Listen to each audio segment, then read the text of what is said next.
So, you and Guyana have a similar food journey in that you both started with traditional foods in Armenia and then spent 2 years in France. That definitely affected your food culture. Then came to the United States, lived in LA, moved to Berkeley, came back. Can you explain how all of those changes and transitions have affected your food culture and your food just growing up? Oh my goodness.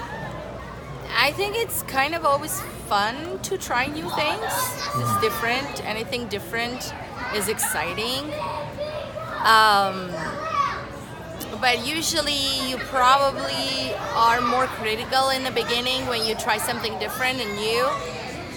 But then when your taste buds like something that's different, you're like, yeah, France is definitely somewhere where the cheese alone was just mind-blowing. I love the cheese. And here, I mean, slowly but surely, we got used to eating different kinds of food.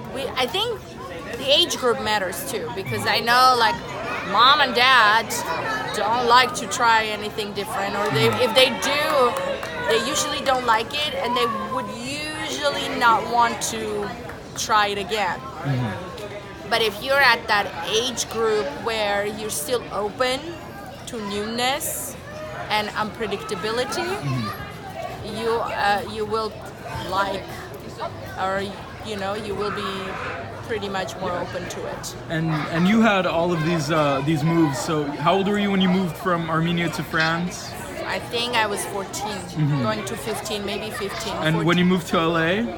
I was 17, going to 18. And you went to study in Berkeley when you were 22.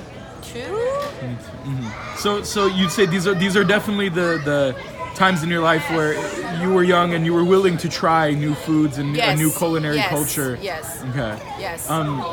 And as you were saying, it can be harder, especially for people who aren't used to the cultural foods, to try new foods. And you've definitely experienced that, not just with your parents, right, but also with your husband. Right.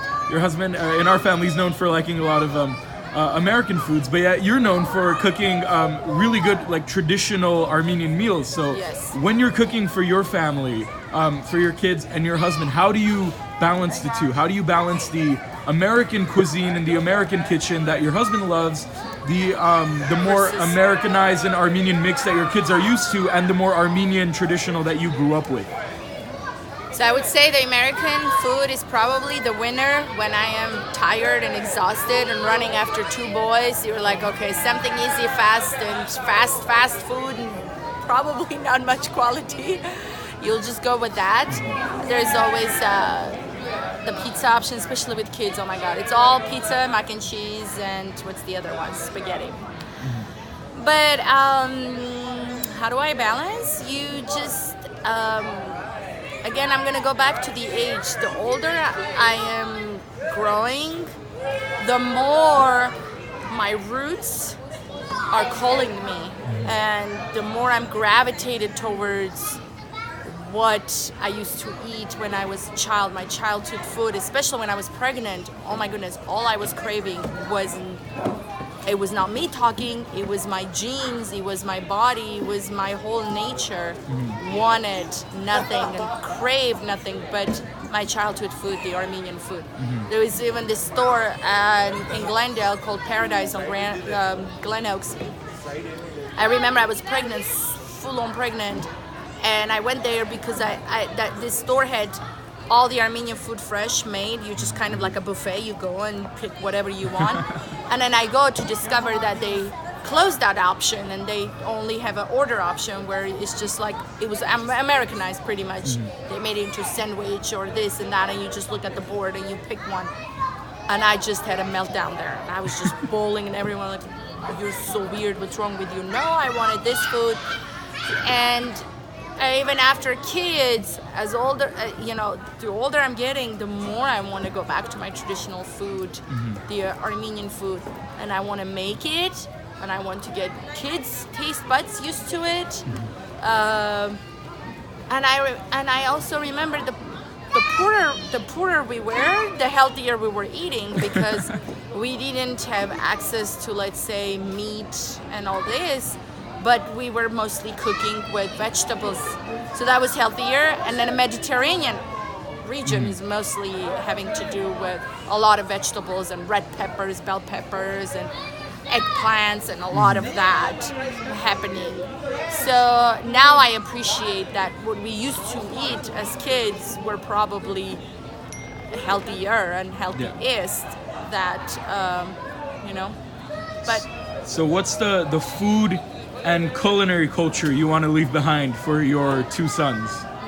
I started them off with soups, the Armenian soups, like the lentil soups, the borscht, which is actually a Russian one, has a lot of vegetables and stuff.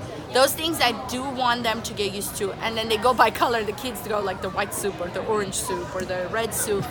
But yeah, I want them to also have that identity where they're gonna want something that they're gonna remember I used to make for them, or you know, they're gonna know, oh, mom used to make that. Because food is also so much part of the culture. It's gonna give them those sweet, savory, tasty memories of their childhood, and I want them to have that warm feelings that, you know, they're gonna say, oh, mom used to make this, or mom used to make that. Because we are melting in a pot, and I know as much as I want my kids to grow up and find that perfect Armenian girl, get married, but I know that I'm not gonna have much control over that. But whether it's through food, through certain events, that I'm trying to expose them to this, and they will eventually have that ingrained in their memory.